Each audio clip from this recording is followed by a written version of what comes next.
अच्छा, Kirchhoff rules. Kirchhoff word जो है, वर्ड यहाँ पे जो टर्म है वो है किरचॉफ रूल्स। ये साइंटिस्ट का नाम है। किरचॉफ जो है, इसके रूल्स हमें सर्किट के प्रॉब्लम्स को सॉल्व करने में हेल्प करते हैं। सर्किट के प्रॉब्लम्स का मतलब क्या है? सर्किट के प्रॉब्लम्स का ये मतलब है कि जब भी हमने किसी सर्किट में करंट को फाइंड करना होता है, वोल्टेज को फाइंड करना होता है, ईएमएफ को फाइंड करना होता है, उसके लिए हम ओम्स लॉ अप्लाई करते हैं। वैसे V = IR। लेकिन बहुत सारी ऐसी जगह हैं जहाँ पे ओम्स लॉ अप्लाई नहीं होता, क्योंकि सर्किट बहुत ज़्यादा कॉम्प्लिकेटेड होता है। यहाँ पे वहाँ पे हम किरचॉफ रूल लगाएंगे। जो ओम्स लॉ है वो बड़े सिंपल सर्किट में अप्लाई होता है, लेकिन किरचॉफ रूल जो है वो कॉम्प्लिकेटेड सर्किट में अप्लाई होता है। करंट भी हम इससे मालूम, इसी चैप्टर में हम इसको अप्लाई करेंगे आगे वाले एक टॉपिक में, और वहाँ पे हम फाइंड करेंगे रेजिस्टेंस फाइंड करनी हो, करंट फाइंड करना हो, या वोल्टेज फाइंड करनी हो, ईएमएफ वगैरह, तो ये बड़ा यूज़फुल है। किरचॉफ के दो रूल्स हैं। पहला रूल देखें क्या है। पहला रूल हमें ये कहता है कि किसी भी पॉइंट पे पहुंचने वाला करंट और वहाँ से निकलने वाला करंट बराबर होते हैं। किसी पॉइंट के ऊपर जो करंट रीच करता है, मैं एग्जांपल के तौर पर, ये हमारे पास कोई सर्किट है, उसमें ये एक पॉइंट है और यहाँ पे दो वायर्स कनेक्टेड हैं इस तरह से इसके साथ, ये ठीक है, और ये इस साइड पे कनेक्टेड हैं, ये इसको हम R1 कह देते हैं, रेजिस्टेंस है। यहाँ पे करंट जो फ्लो कर रहा है वो I1 है। ये R2 रेजिस्टेंस है और इसमें से जो करंट फ्लो कर रहा है वो I2 है। इस तरह से ये I3 रेजिस्टेंस है, जो R3 रेजिस्टेंस है और जो करंट फ्लो कर रहा है वो I3 है, और R4 है, जो करंट फ्लो कर रहा है वो I4 है। किरचॉफ रूल ये कहता है कि sum of the all current reaching at the point P, let's say, और moving away from the point, उस पॉइंट से जो leaving away from the point जो करंट होगा, उन सब का सम 0 होगा। दोनों को सम करेंगे तो अगर ये करंट I1 है, I1 बराबर होगा I2 के। अच्छा, इसको इस तरह से भी लिख सकते हैं, = I3 + I4। ये देखें, मैंने ये कहा है कि इस पॉइंट पे पहुंचने वाला करंट, दो करंट पहुंच रहे हैं, I1 और I2, और इससे निकलने वाला करंट बराबर होंगे। वैसे तो उनने वो कहेगा उनका सम = 0 होगा, उसके बराबर हम लाते हैं, कैसे = 0, लेकिन ये भी फॉर्म है इसकी एक, कि उसके ऊपर पहुंचने वाला करंट और उससे जो अवे लीव कर रहा है उसका करंट वो बराबर होंगे। अब देखें, मैं अगर इसको उठा के I3 और I4 को इधर ले आऊँ तो ये हमारे पास आ जाएगा I1 + I2 - I3 + -I4 = 0। इसको इधर लाया, माइनस ही होना था, लेकिन प्लस क्यों लिखा है? अब मैंने होना ये माइनस या plus minus minus plus minus minus, plus इसलिए लिखा है, माइनस साइन का ये मतलब है कि ये जो करंट है ना, ये नेगेटिव चार्जेस की वजह से है, और ये वाला कन्वेंशनल करंट है। यहाँ पे आप ये समझें कि I1 और I2 दोनों पॉजिटिव चार्जेस की वजह से करंट फ्लो हो रहा है, और I3 और I4 नेगेटिव चार्जेस की वजह से करंट फ्लो हो रहा है, इसलिए इनके साथ नेगेटिव लगा हुआ है। अब इन सब को सम कर रहे हैं हम, ये सारे करंट सम हो रहे हैं, तो हम इसको लिख सकते हैं σI = 0। जब हम इसको ओपन करेंगे तो जो पॉजिटिव चार्ज की वजह से करंट है वो अलहदा हो जाएगा, और जो नेगेटिव चार्ज की वजह से है वो अलहदा होगा, क्योंकि उसके साथ हमने नेगेटिव साइन का इस्तेमाल कर देना। ठीक हो गया? यहाँ तक इस पॉइंट को समझ आ गई है। इसे हम कहते हैं law of conservation of current भी कहते हैं। फर्स्ट रूल जो है किरचॉफ का, फर्स्ट लॉ या first rule is also known as law of conservation of conservation of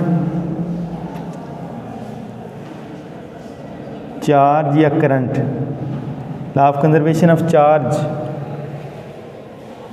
ज़्यादा सही टर्म है इसके लिए, क्योंकि चार्जेस का फ्लो जो है ना वही करंट बनाता है, कि जितना चार्ज किसी पॉइंट पे पहुंच रहा है उतने ही चार्ज वहाँ से निकल रहा है। Law of conservation of energy जाता है ना, टोटल एनर्जी जितनी किसी प्रोसेस में एंटर हो रही है उतनी एनर्जी निकल रही है वहाँ से। Law of conservation of energy हमें ये बताता है। इस तरह से law of conservation of charge है कि सर्किट में जितना करंट पहुँच रहा है किसी पॉइंट पे उतना ही वहाँ से एग्जिट कर रहा है, लीव कर रहा है। ठीक हो गया, ये किरचॉफ का फर्स्ट रूल है। अच्छा, सेकंड रूल क्या है? फर्स्ट रूल डील कर रहा है करंट से, और जो सेकंड रूल है वो डील कर रहा है वोल्टेज से, पोटेंशियल से। इसको हम इसकी डेफिनेशन जो स्टेटमेंट है वो ये बनेगी, the sum of all potential changes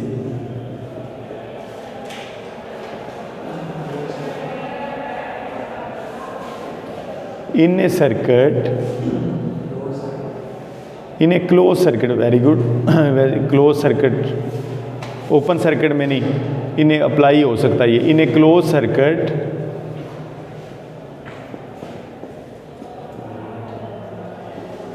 is equal to 0। वो ओपन सर्किट में अप्लाई हो सकता है, लेकिन ये नहीं हो सकता किसी भी क्लोज सर्किट में। जो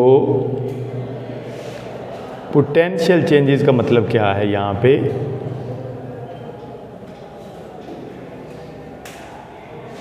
पोटेंशियल चेंजेस का मतलब है वोल्टेज में चेंज आना। वो कैसे चेंज आता है? जब हम सर्किट में करंट फ्लो होता है तो जिन जिन पॉइंट्स पे वो पहुँचता है वहाँ पे वोल्टेज चेंज होती है। ये हमने एक क्लोज सर्किट बना ली, सिंपल, ये मुश्किल नहीं है।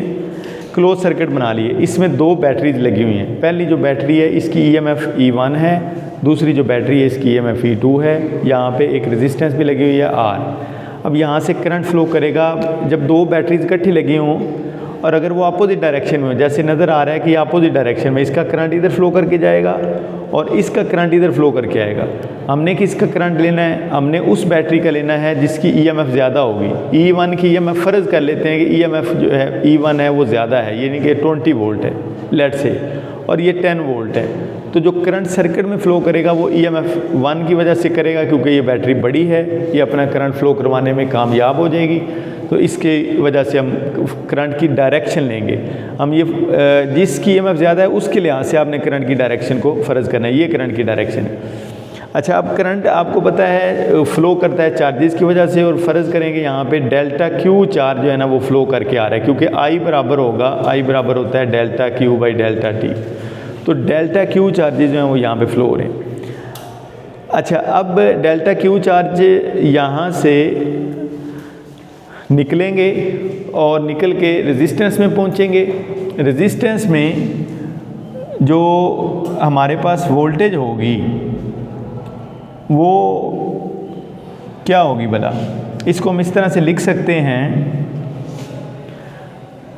इलेक्ट्रिक पोटेंशियल वाला फार्मूला याद करें, W इज़ इक्वल टू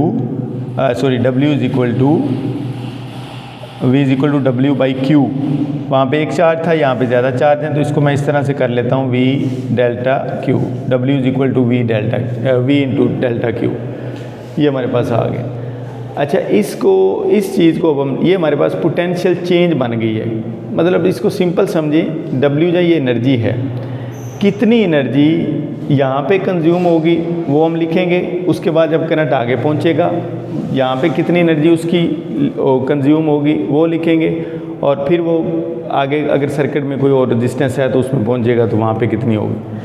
अच्छा देखिए, रेजिस्टेंस पे जब करंट पहुँचेगा ना तो उसका पोटेंशियल में कमी आएगी, पोटेंशियल लॉस होगा। ये V जो है ना, ये माइनस में हमें लिखना पड़ेगा, माइनस V डेल्टा Q। ठीक है। अच्छा, जब ये यहाँ पे पहुँचेगा, अब ये बैटरी अपोजिट डायरेक्शन में है, वंस अगेन इसको कोशिश करेगी करंट को रोकने की। यहाँ पे भी करंट की एनर्जी का लॉस होगा, वंस अगेन माइनस में हमें लिखना पड़ेगा। कितना लॉस होगा? जितनी EMF है E2 डेल्टा Q। ठीक होगी। आगे चलें, यहाँ से गुजरेगा ये, तो स्विच है, इसको छोड़ें, वापस पहुँचेगा यहाँ पे। तो ये जो ईएमएफ है ना, ये उसको सपोर्ट कर रही है, ये उसको खींचेगी और आगे सर्किट में दोबारा से फ्लो करवाने की कोशिश करेगी, क्योंकि ये सोर्स है, ये एनर्जी प्रोवाइड कर रहा है। तो यहाँ पे कोई एनर्जी लॉस नहीं होगा, बल्कि एनर्जी गेन होगा। कितना होगा? जितनी ये ईएमएफ होगी, E delta Q, and this is equal to 0। इसको हम इस तरह से भी लिख सकते हैं, V is equal to I R, और माइनस में ही रहना है, उसने कोई फ़र्क नहीं पड़ेगा, रहना माइनस में है। 3 मैंने इक्वेशंस के 3 पार्ट्स हैं, तीनों को दोबारा समझें कि माइनस वी डेल्टा क्यू क्या रिप्रेजेंट कर रहा है। Minus we delta Q represent कर रहा है करंट ने कितनी एनर्जी लॉस की है इस रेजिस्टेंस में। माइनस E2 डेल्टा क्यू क्या रिप्रेजेंट कर रहा है? ये रिप्रेजेंट कर रहा है कि करंट की कितनी एनर्जी लॉस हुई है इस ईएमएफ में।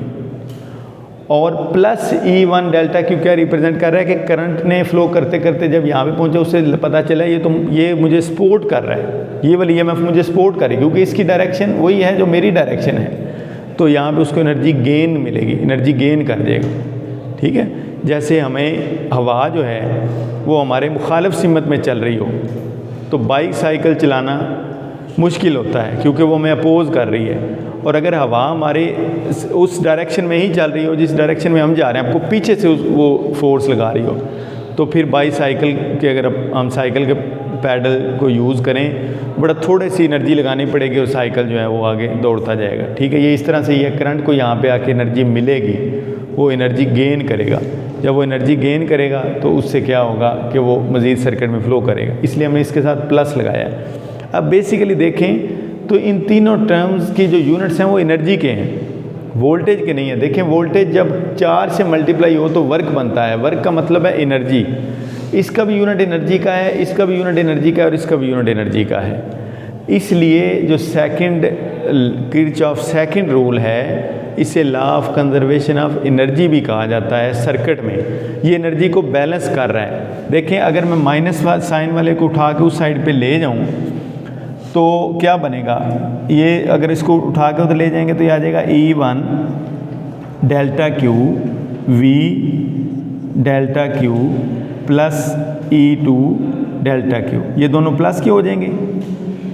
ये बता रहा है, ये रिलेशन बता रहा है कि जितनी एनर्जी करंट को मिल रही है E1 से, वो 2 हिस्सों में यूज़ अप हो रही है।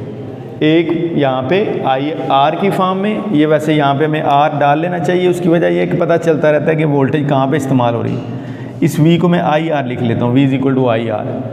तो ये हमें पता चल रहा है कि यहाँ पे वो यूज़ हो रही है, और प्लस वो जो उसके पास एनर्जी है करंट की, वो यूज़ हो रही है EMF E2 के ऊपर। अगर EMF E2 की डायरेक्शन बदल दें हम, इसकी डायरेक्शन को स्विच करके माइनस को ऊपर कर दें और प्लस को नीचे कर दें, तो फिर ये भी उसको सपोर्ट करने लग पड़ेगी, तो ये सोर्स बन जाएगा। यहाँ पे उसको दोबारा से एनर्जी मिलेगी, ये प्लस हमें डालना पड़ेगा फिर इसके लिए।